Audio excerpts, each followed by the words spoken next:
Ուխտերի վարդապետության կարծես գլխավոր միտքը հետևյալն է. բոլոր ուխտերը տանում են դեպի նոր ուխտին, որտեղ գտնում են իրենց ամբողջական եւ վերջնական իրականացումը։ Որքան ուխտեր որ կան Աստվածաշնչում, որքան որ դուք գիտեք, այդ բոլոր ուխտերը առանձին, երբ ուսումնասիրում ենք իրենց իմաստով եւ բովանդակությամբ եւ մյուս ուխտերի հետ ունեցած կապով, մենք տեսնում ենք, որ այդ բոլոր ուխտերը տանում են դեպի նոր ուխտ կամ տանում են նոր ուխտին եւ որի մեջ էլ գտնում են իրենց ամբողջական եւ վերջնական կատարումը։ Այս միտքը կարող եք գրել, կարող եք հիշել, որովհետեւ յուրաքանչյուր ուխտ ուսումնասիրելիս մենք կտեսնենք, թե ինչ նշանակություն ու դեր է ունեցել այն եւ ինչպես է այն տարել դեպի նոր ուխտին եւ ինչպես է վերջապես նոր ուխտի մեջ գտել իր իրականացումը։ Մինչ անցնելը ելից գրքին պետք է մի փոքր ընդմիջել եւ ուսումնասիրել ուխտերի վարդապետությունը։ Չափազանց կարևոր է իմանալ ուխտերի վարդապետությունը, որպեսզի ճիշտ հասկանալ ելիցը եւ ընդհանրապես Աստծո ծրագրի տրամաբանությունը։ Նախքան ելից գրքի ուսումնասիրությանն անցնելը, որը պատմում է մեզ Սինալեռան մոտ ուխտի կնքման մասին եւ շարունակում է շարադրել Մովսեսի օրենքի պատվիրանները, մենք պետք է հասկանանք, թե ինչ տեղ է զբաղեցնում օրենքը Աստծո ծրագրում։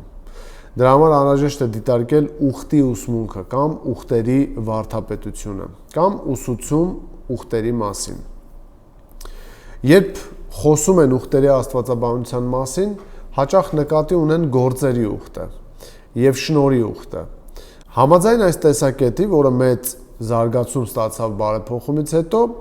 Աստված սկզբում մարդուն առաջարկեց գործերի ուխտ, որը հետևյալն էր. եթե մարդը կատարելապես հնազանդ լինի Աստծուն, ապա նա կստանա հավիտենական կյանք։ Սակայն մարդը չկարողացավ կատարելապես հնազանդ լինել, խախտելով իրեն տրված միակ պատվիրանը չճաշակել բարու եւ չարի գիտության ծառից։ Արդյունքում ինչ եղավ։ Արդյունքում նա կորցրեց հավիտենական կյանքի հնարավորությունը։ Քանի որ մարդը խախտեց գործերի ուխտը, Աստված նրան տվեց մեկ այլ ուխտ, շնորհի ուխտը,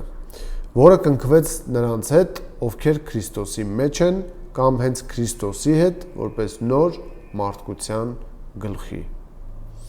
Համաձայն այս ուխտի Աստված խոստացավ մարդու հետ անձնական հարաբերությունների մեջ մտնել։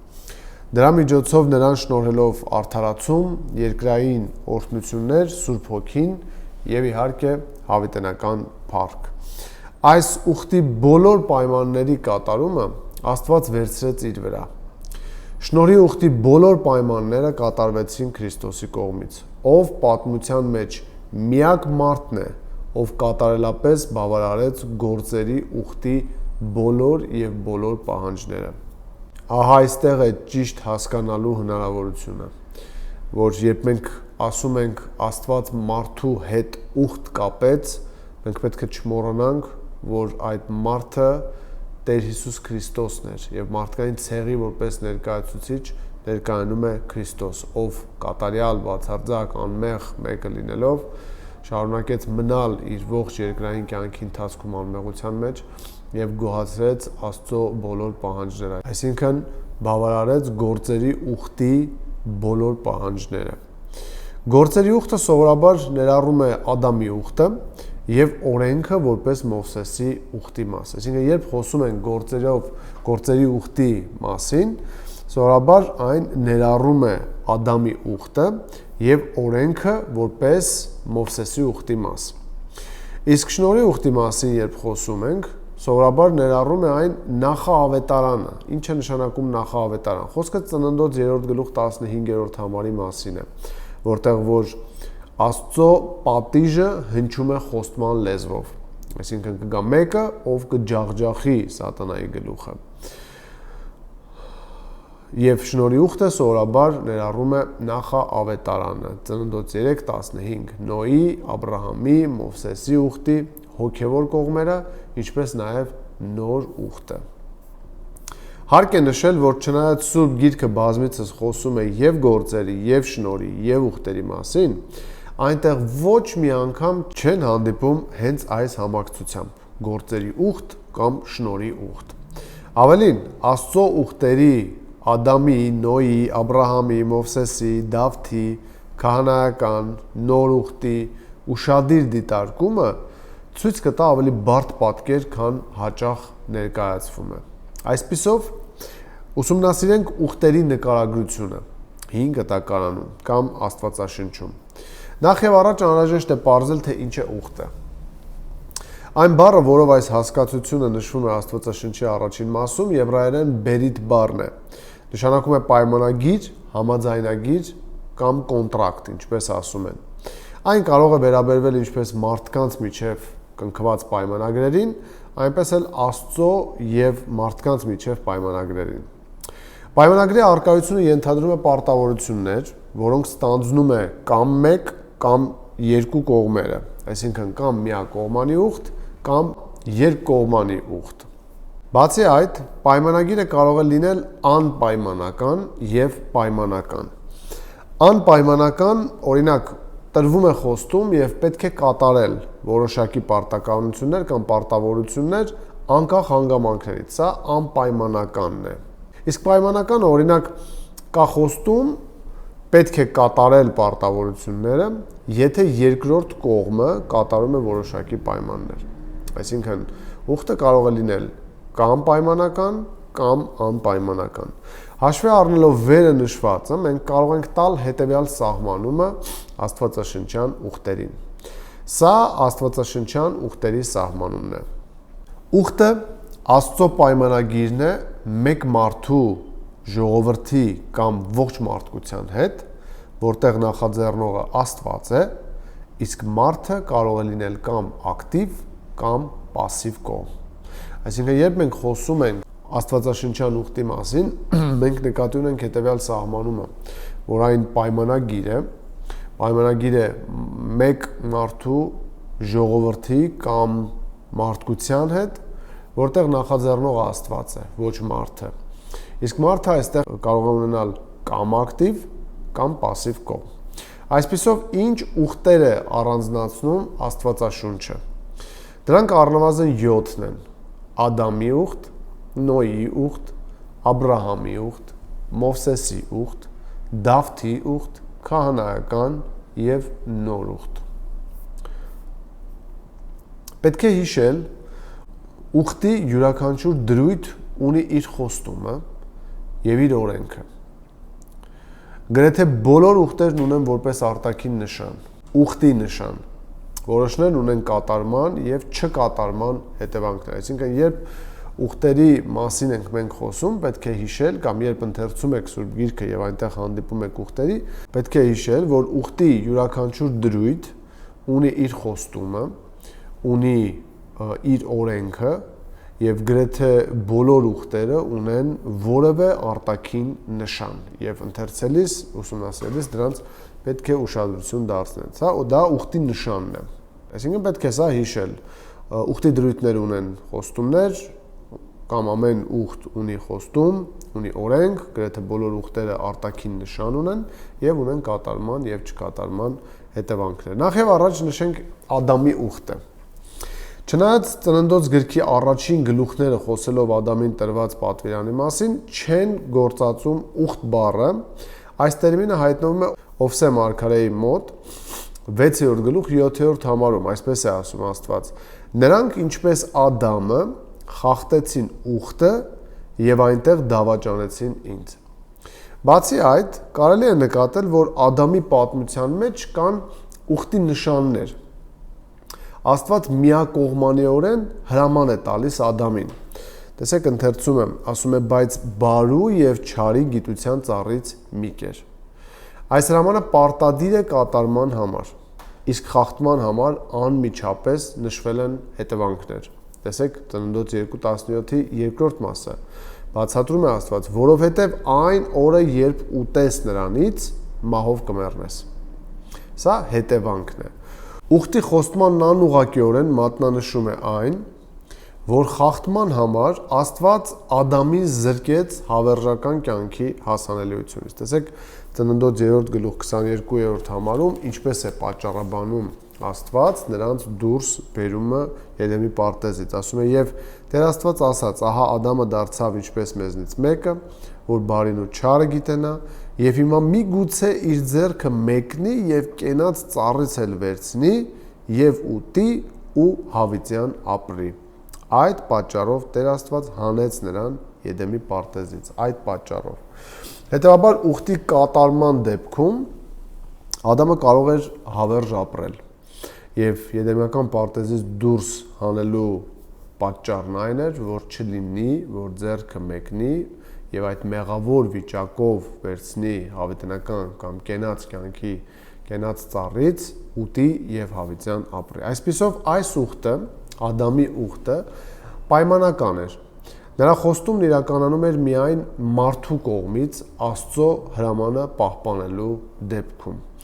Ուխտի արտաքին խորհրդանիշը ի՞նչն էր։ Եթե ուշադրություն դարձնենք, կարելի է ենթադրել հենց այդ կենաց ծառն էր։ Հասկանալով, որ Աստծո հարաբերությունները Ադամի հետ ուխտի բնույթ էին կրում, մեզ թույլ է տալիս ավելի լիարժեք եւ խորը տեսնել Ադամի եւ Քրիստոսի միջև զուգահեռը, որը բազմիցս անցկացնում է Պողոս առաքյալը, օրինակ Հռոմեացիս 5:12-ում կամ 12-19-րդ համարներում եւ առաջին Կորինթացիս 15-րդ գլուխ 45-րդ համարում։ Օրինակ, տեսեք Հռոմեացիս 5-րդ գլուխ 12-ից 19-րդ համարներում ինչպես է Պողոս առաքյալը զուգահեռ տանում Ադամի եւ Քրիստոսի միջև, ցույց տալով այնտեղ Ադամի կատարածի հետևանքը, Քրիստոսի կատարածի հետևանքը կամ ազդեցությունը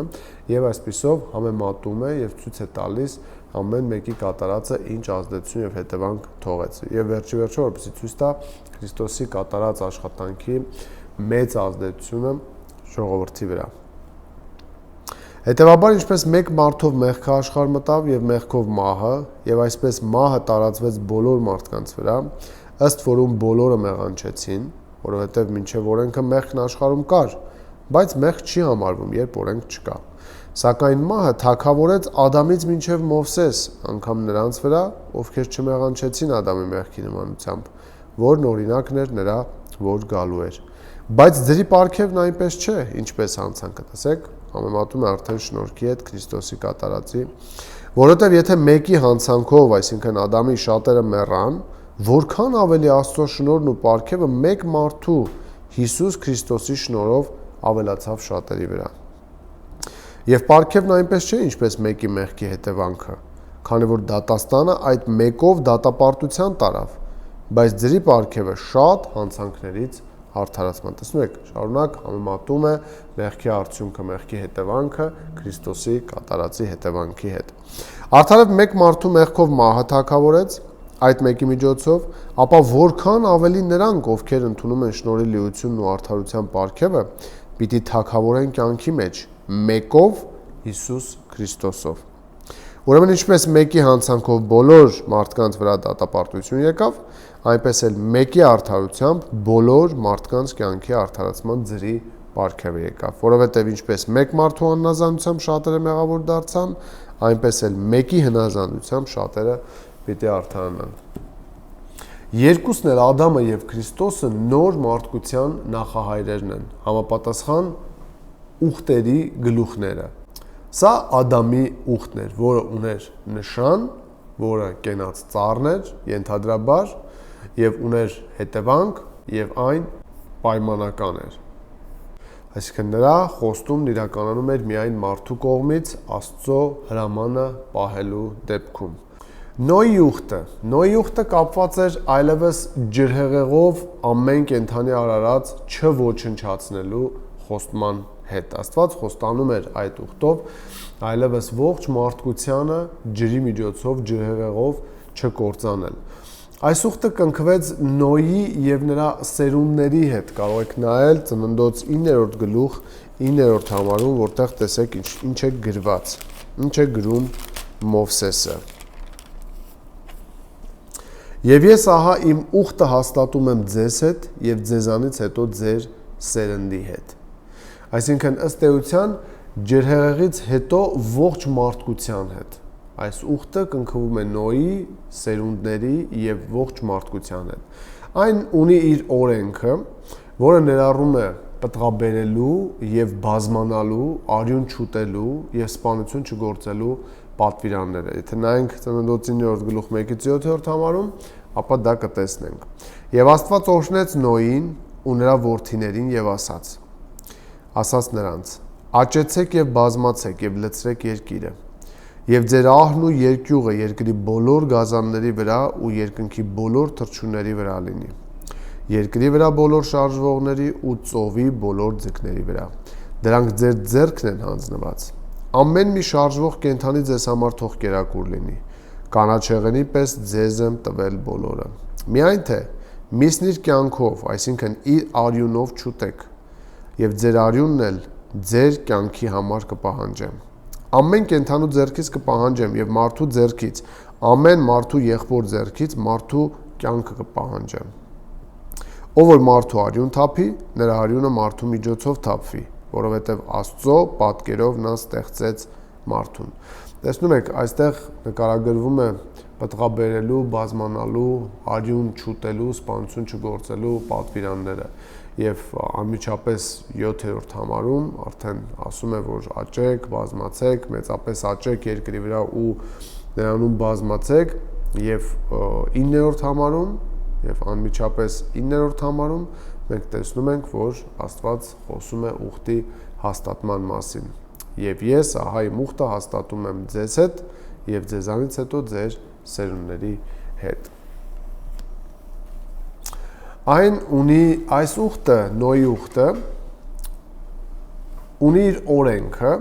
որը ներառում է պտղաբերելու եւ բազմանալու, արյուն չուտելու, սպանություն չգործելու պատվիրանները։ Այնուամենայնիվ այս ուխտն անպայման է, այսինքն ուխտի պայմանականությանը եթե նայենք, այն անպայման է։ Ինչու՞։ Քանի որ ջրհեղեղ չբերելու խոստումը Աստված կկատարի ամեն դեպքում, անկախ մարդկանց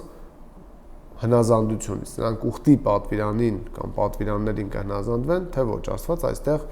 միակողմանիորեն, անպայմանականորեն խոստանում է, որ այլևս ջրով չի կործանելու, այսինքն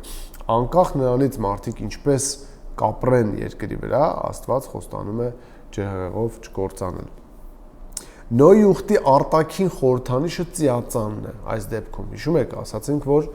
ամեն ուխտ ունի իր նշանը, եւ այստեղ ուխտի նշանը ծիածանն է, որը տեսնում ենք 9-րդ գլուխ եւ 13-րդ համարում։ Իմ աղեղը դրեցի ամպի մեջ, եւ դա ուխտի նշան թող լինի իմ ու երկրի միջև, որը հայտնվում է հենց անձրևից հետո, իմիջայլոց, հիշեցնելով, որ անձրևն այլևս չի հանգեցնի ջրհեղեղի։ Այնպես որ որքան կտեսնեք ծիածան, հիշեք, որ սա Աստծո անպայմանական եւ միակողմանիորեն կատարված ուխտն է, որ նա խոստացավ այլևս երկիրը չկործանել ջրով։ Սա Նոյի ուխտն է, որը անպայմանական է, միակողմանի է, ունի իր նշանը եւ հետևանքն էլ այն է, որ այլևս ջրհեղեղ չի լինի։ Երրորդ Աբրահամի ուխտը։ Աբրահամի ուխտը կնքվել է Աբրահամի եւ նրա սերունդների հետ։ Ծննդոց 17-րդ գլուխ 7-րդ համար։ Եվ կհաստատեմ իմ ուխտը իմ ու քո միջև եւ քեզանից հետո քո սերնդի միջև, իրենց սերունդների համար, որ հավիտենական ուխտ լինի, որ ես Աստված լինեմ քեզ համար եւ քեզանից հետո քո սերունդների համար։ Այս ուխտի շրջանակներում Աստված խոստացավ Աբրահամին մեծ ազգ դարձնել, նրանց տալ Նեղոսից մինչև Եփրատ երկիրը, որը մենք տեսնում ենք 15-րդ գլուխ 18-րդ համարում Ծննդոց, այսպես է գրած այն օրը Տերն Աբրահամի հետ ուխտ դրեց, ասելով քո սերնդին տվեցի այս երկիրը եւ Եգիպտոսի երկրից մինչև մեծ գետը, այսինքն Եփրատ գետը, եւ թվարկում է կենեցիներին, կենեզացիներին, կեղմոնացիներին, քետացիներին, փերեզացիներին եւ այլն եւ այլն։ Ժողովրդի Աստվածը լինելու խոստում է այստեղ տրվում եւ Աբրահամի սերունդի միջոցով խոստանում է օրհնել երկրի բոլոր ազգերին։ Դա մենք տեսնում ենք 12-րդ գլխում, Ծննդոց 12-րդ գլուխ եւ առաջին 3 համարներում։ Տեսեք, արդ Տերն ասաց Աբրամին. Դուրս եկ քո երկրից ու ազգականներից եւ քո հոր տնից այն երկիրը, որ ես քեզ ցույց կտամ։ Եվ ես քեզ մեծ ազգ եմ դարձնելու։ Տեսեք, քանի խոստում է, քեզ օրհնելու եմ եւ քո անունը բարձրացնելու եւ դու օրհնություն ես լինելու։ Պիտի օրհնեմ քեզ օրհնողներին եւ պիտի անիծեմ քեզ անիծողներին եւ երկրորդ տոհմերը քեզնով պիտի օրհնվեն։ Այսինքն մենք տեսնում ենք այստեղ, որ Աստված խոստացավ Աբրամին մեծ ազգ ստեղծել նրանց տալ Նեղոսից մինչև Եփրատ, սա տարածքային խոստում է կոնկրետ, եւ լինել ժողովրդի Աստվածը եւ Աբրամի սերունդի միջոցով օրհնել երկրի բոլոր ազգերին ու տոհմերին։ Որպես օրենք այս ուխտում հնչում է Աստծո առջև քայլելու եւ անհրաժեշտ լինելու պատվիրանը։ Մենք տեսնում ենք դա 17-րդ գլխում եւ 17-րդ գլխի առաջին համարում։ Տեսեք, եւ երբ Աբրամը 99 տարեկան էր, Տերը երևաց Աբրամին եւ ասաց նրան. Ես եմ ամենակալ Աստվածը, իմ առաջ քայլիր ու կատարյալ եղիր։ Ուխտի անպայման սա որպես օրենքն է, ուխտի Աստծո առջև քայլելու եւ անհրաժեշտ լինելու։ Ուխտի պայմանը, ինչն է ուխտի պայմանը այստեղ։ Ուխտի պայման լինելու մասին է վկայում այն փաստը, որ Ծննդոց 15-րդ գլխում ուխտի պաշտոնական կնքման ընթացակարգի ժամանակ կտրտված կենդանիների միջով անցնում է միայն ինքը Աստված եւ Աբրամն այդ ժամանակ լինում է քնած։ Սա ուխտի նշանն է, որպեսզի մեզ մոտ կասկած չլինի, որ Աբրամը չի անցել կենդանիների միջով, Սուրբ Գիրքը հայտնում է, որ նրա վրա խորքուն իջավ։ Այսպիսով Աստված միակողմանիորեն իր վրա է վերցնում այս ուխտը կատարելու բոլոր պարտավորությունները։ Սա չափազանց կարևոր հանգամանք է, որպեսզի մենք տեսնենք այս ուխտի կնքման ժամանակ ուխտը կնքելու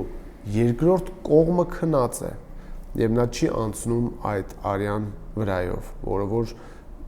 կպարտավորեցներ իրեն լինելու ուխտի մյուս կողմը եւ կատարելու այն։ Եվ այստեղ մենք տեսնում ենք, որ Աստված միակողմանիորեն է իր վրա վերցնում այս ուխտը կատարելու պարտավորությունը։ Աբրահամյան ուխտի արտաքին նշանն ինչն էր։ Այս ուխտը եւս ուներ արտաքին նշան, ինչպես Նոյի պարագայում ծիածանն էր, այս պարագայում թլպատությունն էր։ Աբրահամյան ուխտի արտաքին նշանը թլպատությունն էր։ Կարևոր է նշել, որ Աստծո հետ ուխտի մեջ Աբրահամը մտավ Ծննդոց 15-րդ գլխում, մոտ 85 տարեկան հասակում, իսկ թլպատության նշանը հաստատվեց արդեն 17-րդ գլխում, երբ Աբրահամը 99 տարեկան էր։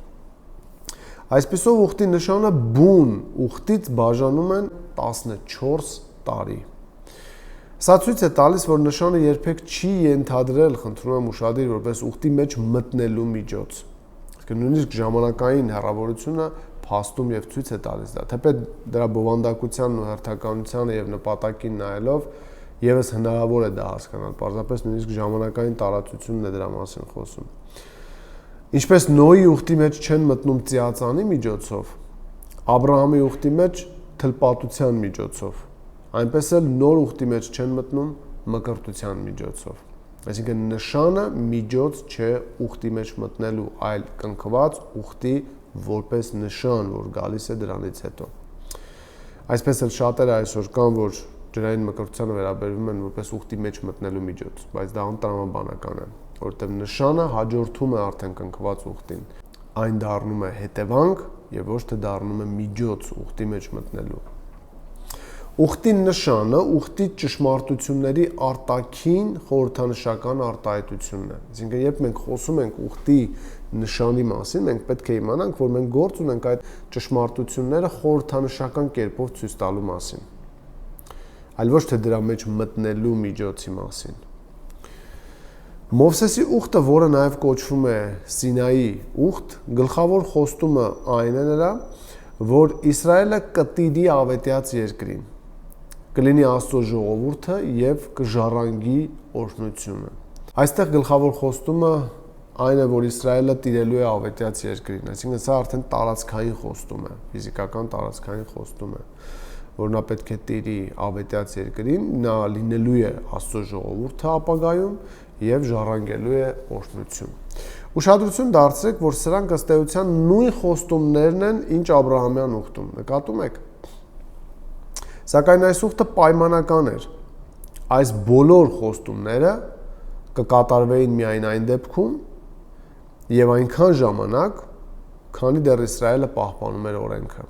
Իսկ Մովսեսի օրենքը ներառում էր այնքան շատ պատվիրաններ, որ նույնիսկ առաքյալները մի քանի դար անց այն կանվանեն լուծ, որ ոչ ասում են իրենց հայրերը, ոչ իրենք չկարողացան տանել։ Այդպես են ասում, այդպես է ասում Պետրոսը Գործք առաքելոց 15-րդ գլխում, երբ Անտիոքից գնացին Երուսաղեմ վարդապետական հարցերը վավերացնելու համար։ Սա միակ ուխտն է Սուրբ գրքում, որն ուղեկցվում է օրհնությունների եւ անեծքների ընդարձակ ցանկով, հնազանդության եւ օրենքի խախտման դեպքում։ Թե ինչու է դա այդպես եւ որն է Աստծո ծրագիրը այս ուխտի վերաբերյալ, կխոսենք ավելի ուշ։ Մովսեսի ուխտի նշանը ի՞նչն էր։ Եթե Ադամի պարագայում այն կենաց ծառն էր, եթե Նոյի պարագայում այն ծիածանն էր, եթե Աբրահամի պարագայում այն թլպատությունն էր, Մովսեսի պարագայում ի՞նչն էր ուխտի նշանը։ Մովսեսի պարագայում ուխտի նշանը շաբաթն էր, որը մենք տեսնում ենք Ելից 31-րդ գլխում 13-րդ համարում։ Իսրայելի որդիների հետ խոսիր ասելով. Անպայման պահեցեք իմ շաբաթները, որովհետև սա մի նշան է իմ եւ ձեր միջև, ձեր սերունդների մեջ, որ իմանաք, թե ես եմ Տերը, որ սրբագործում է ձեզ։ Այսինքն այստեղ ներկայացնում է Աստված, որ շաբաթը դա նշան է իր եւ Իսրայելի ժողովրդի միջև, որը նրանք պետք է պահեին։ Ինչպես նաեւ կա Եզեկիել մարգարեության մեջ 20-րդ գլուխ 12-րդ համար։ Այսպես է գրում. Իմ շաբաթներն էլ տվեցի նրանց, որպեսզի իմ ու նրանց միջև նշան լինեն, որպեսզի ճանաչեն, թե ես եմ Տերը, որ սրբում է իրենց։ Նաև 20-րդ համարում, տեսեք, իմ շաբաթները սուրբ պահեցեք, դրանք իմ ու ձեր միջև նշան թող լինեն, որպեսզի գիտենաք, թե ես եմ ձեր Տեր Աստվածը։ Այսպիսով Մովսեսական ուխտի նշանը շաբաթն էր։ Ոստի շաբաթ պահելը կամ չպահելը միշտ եղել է հիմնարար հարց քրիստոնեական աստվածաբանության համար։ Շաբաթը պահելով մարդը դրանով հայտարարում է, որ գտնվում է Մովսեսի ուխտի ներքո։ Դրա համար ովքեր որ պահում են մինչև այսօր շաբաթը եւ չեն գիտակցում, որ շաբաթը դա ուխտի նշանն է, ինչպես որ ծիածանը, ինչպես որ թլպատությունը եւ դրան մոտենում են որպես դրան վերաբերվում են որպես միջոց ուխտի մեջ մտնելու, նրանք չարաչար սխալվում են։ Նրանք չեն հասկացել տրամաբանությունը, նշանի տրամաբանությունը, ինչպես ծիածանն էր ուխտի որպես նշան, ինչպես որ թլպատությունն էր Աբրահամի հետ ուխտի որպես նշան, այնպես էլ այստեղ ուխտի որպես նշան Աստված ասում է, որ օրենքը տրվեց եւ շաբաթը պետք է պահեք։ Այսպիսով ովքեր որ պահում են շաբաթը, նրանք դրանով հայտարարում են, որ իրենք գտնվում են Մովսեսի ուխտի ներքո։ Այսպիսով սա Մովսեսական ուխտն էր, որ ուներ իր նշանը եւ ուներ իր օրենքը։ Այսպիսով հաջորդը քահանայական ուխտն է։ Եվ դրա մասին մենք կարդում ենք Թվոց 25-րդ գլուխ 13-րդ համարում։ Նրա համար եւ նրանից հետո նրա սերնդի համար հավիտենական քահանայության ուխտ կլինի, որովհետեւ իր Աստծո համար նախանձախնդրություն ունեցավ եւ Իսրայելի որդիների համար քավություն արեց։ 11-րդ համարից գրված է այսպես. Ահարոն քահանայի որդի Եղիազարի որդի Փենեհեսն Իսրայելի որդիներից իմ բարկությունն անցկացրեց, ինձ համար նախանձախնդրություն ունենալով նրանց մեջ, եւ ես իմ նախանձով Իսրայելի որդիներին չբնաջնջեցի։ Սրա համար ասա, որ ահա ես նրանց տալիս եմ իմ խաղաղության ուխտը, տեսեք քահանայական ուխտը, նրա համար եւ նրանից հետո նրա սերնդի համար հավիտենական քահանայության ուխտ կլինի, որովհետեւ իր Աստծո համար նախանձախնդրություն ունեցավ եւ Իսրայելի որդիների համար քավություն արեց։ Աստված հայտարարում է իր ուխտը, այստեղ կամ ուխտի մասին է հայտարարում Փենեհեսի եւ նրա սերունդների հետ, խոստանալով, որ նրանք հավիտյան քահանաներ կլինեն։ Սա կոչվում է քահանայական ուխտ։ Քանի որ Փենեհեսը ցուցաբերեց նախանձախնդրություն Աստծո օրենքի հանդեպ, նա եւ նրա սերունդները կկարողանան ցուցաբերել նույն նախանձախնդրությունը Իսրայելին Աստծո օրենքը սովորեցնելիս, կատարելով քահանայական գործառույթներ, այսինքն նրանք քահանայական գործառույթներ կատարելով պետք է սովորեցնեին Աստծո օրենքները իրենց սերունդներին եւ դրանով կկարողանային ցուցաբերել այն նույն նախանձախնդրությունը, ինչ ցուցաբերեց Փենեհեսը եւ ինչպես Աստված այստեղ ասաց, որ իր բարկությունն անցկացրեց նա։ Այս ուխտի համար նշված չեն ոչ պատվիրաններ, ոչ պայմաններ, սակայն դա չի նշանակում, որ քահանաները չունեին որևէ օրենք։ Հավանաբար դա կապված է նրա հետ, որ քահանայական ուխտը Մովսեսի ուխտի լրացում էր եւ պետք է դիտարկվեր նրա համատեքստում։ Քահանայական ծառայության բոլոր կողմերը ծածկված էին Մովսեսի օրենքով, այսինքն քահանայական ուխտի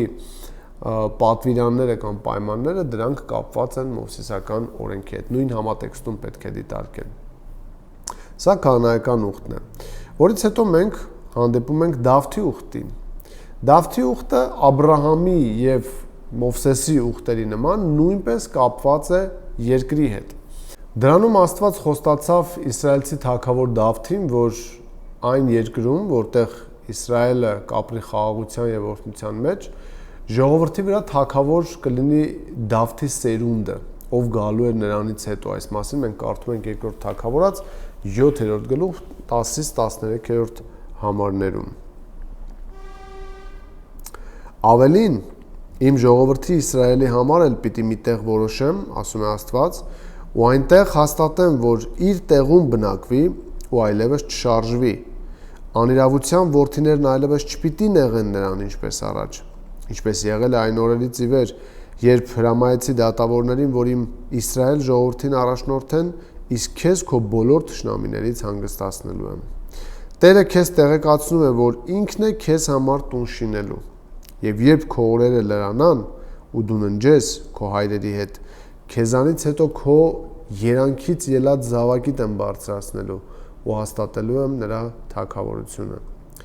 Նա է իմ անվան համար տուն շինելու ու նրա թագավորության աթոռը կանգուն պիտի պահեմ հավիտյան։ Այս ուխտում նույնպես գործում է հնազանդության օրենքը, որը հաստատում է, որ Աստված կպատժի Դավթի տոհմից այն թագավորներին,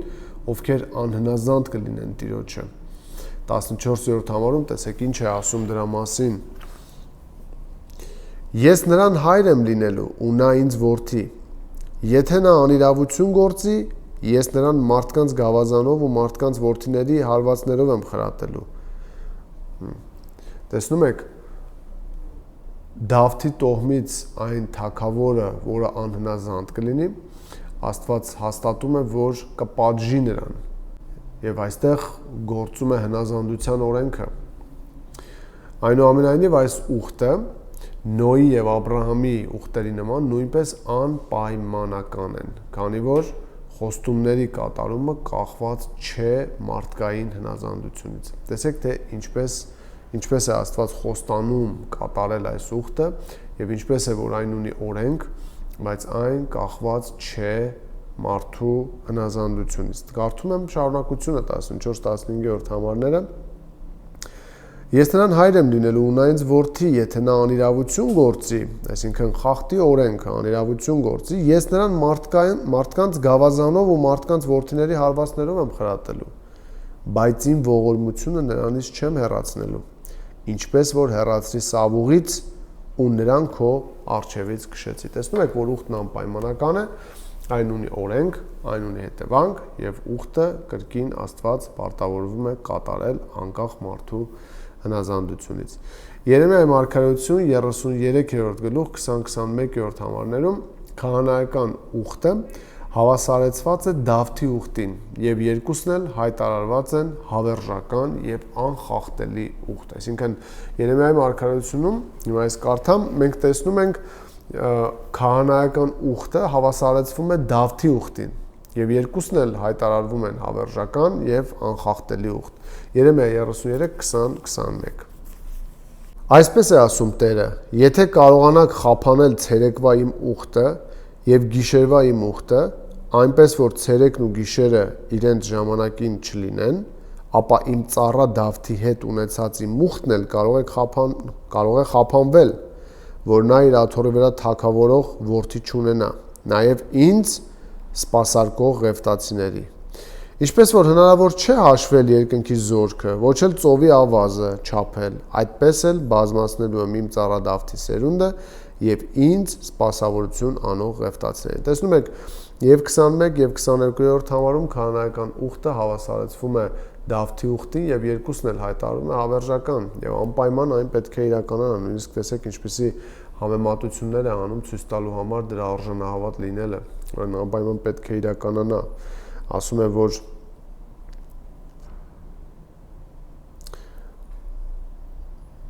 եթե կարողանաք խափանել ցերեկվա իմ ուխտը եւ գիշերվա իմ ուխտը, այսինքն կարող եք այնպես անել, որ ցերեկը ցերեկ չլինի, գիշերը գիշեր չլինի,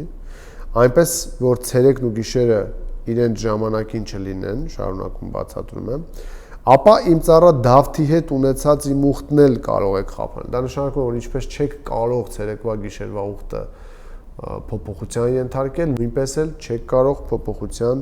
ենթարկել, որ Դավթի աթոռին թագավորող սերունդ չլինի եւ իրեն սպասարկող, Աստծուն սպասարկող ղևտացիներ չլինեն։ Եվ եւս մեկ օրինակ, ինչպես որ հնարավոր չէ հաշվել երկնքի զորքը, դա հնարավոր չէ, անհնար է, ոչ էլ ծովի ավազը, այն հնարավոր չէ հաշվել, այդպես էլ բազմացնելու եմ իմ ծառա Դավթի սերունդը եւ ինձ սպասավորություն անող ղևտացիներին։ Այսինքն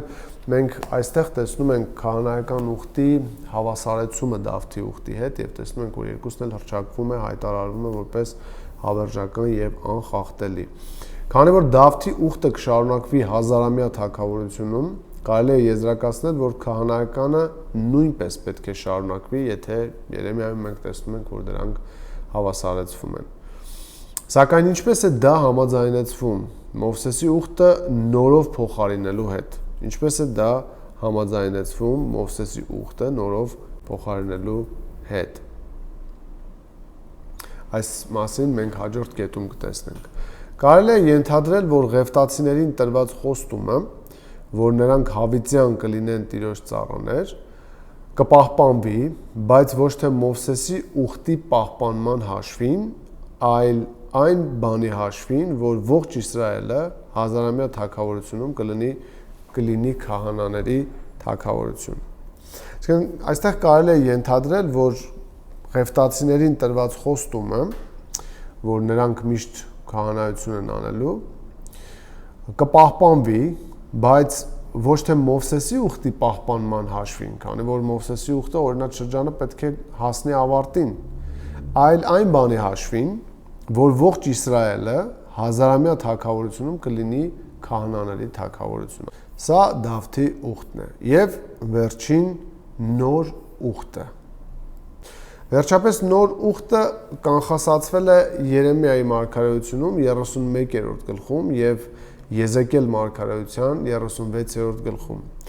Այս ուխտի կողմերն են Աստված եւ միացյալ ազգերը։ Այսպես է գրված Երեմիա 31-րդ գլուխ 31-րդ համարում։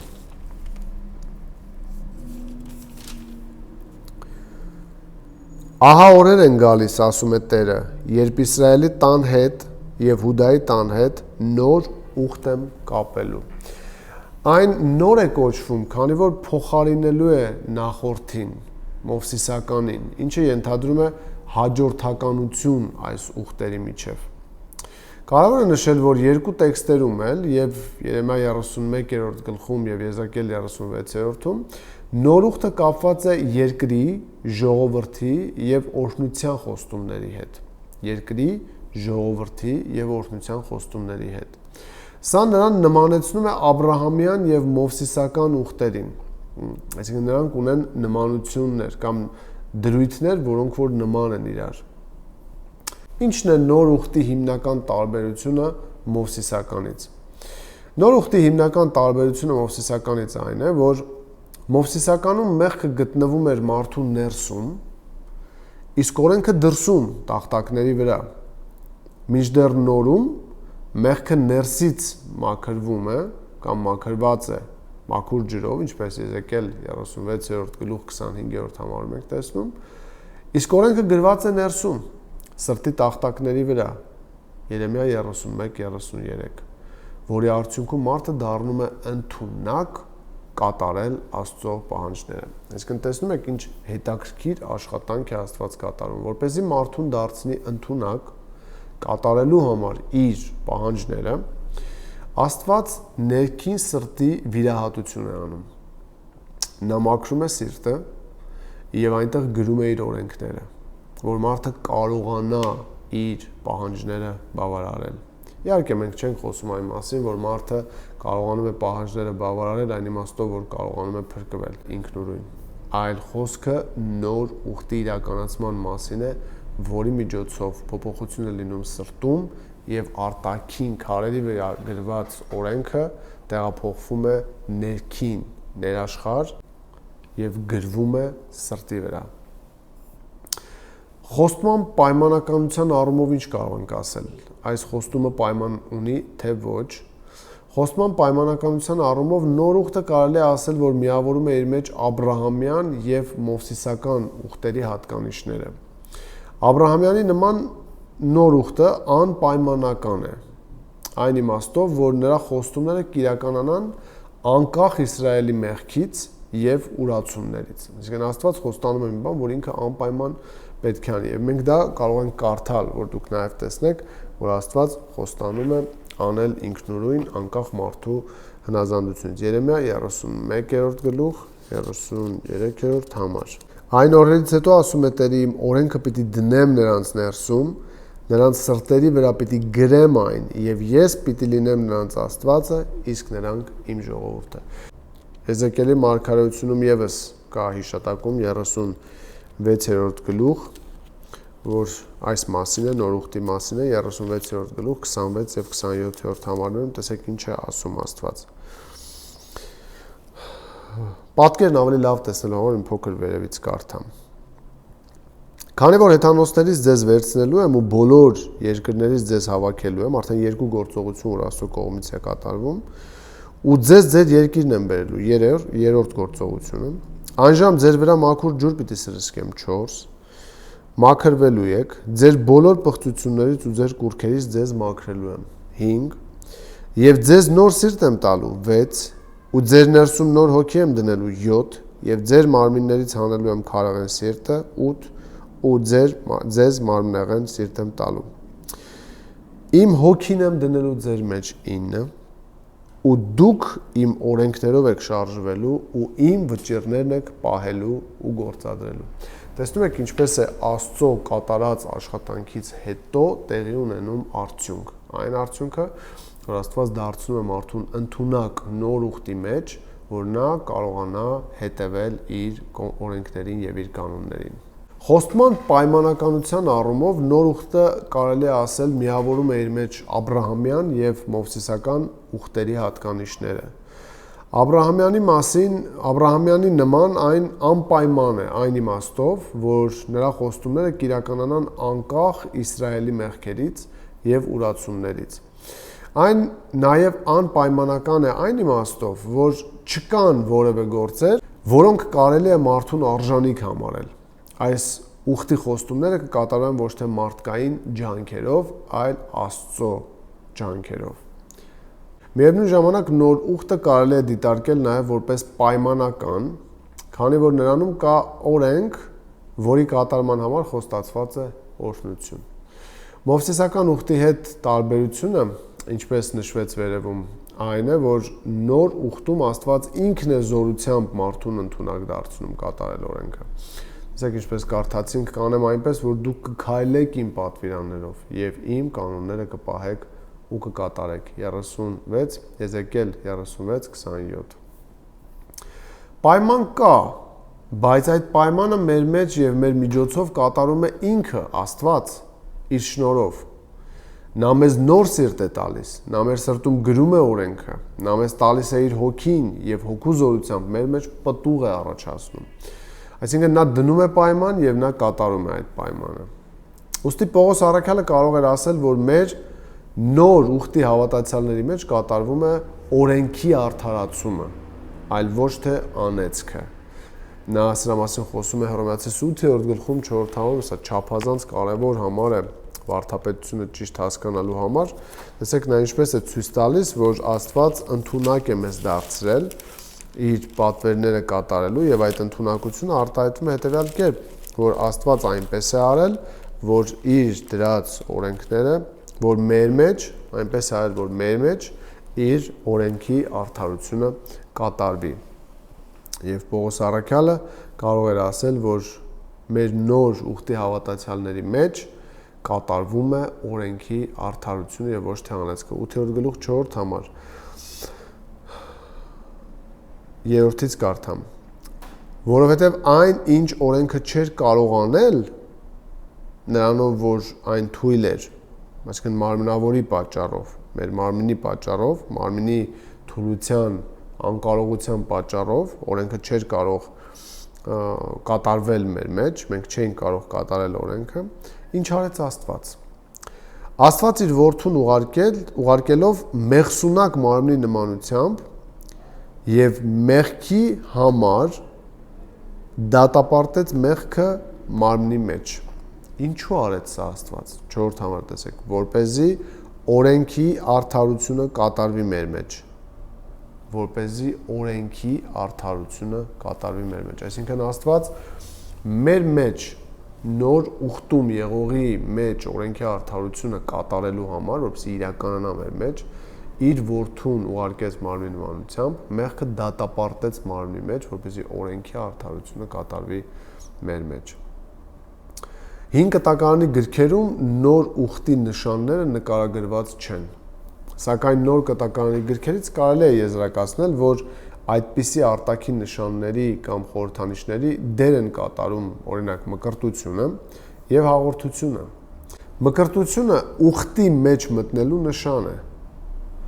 որը մատնանշում է Հիսուսի մահն ու հարությունը։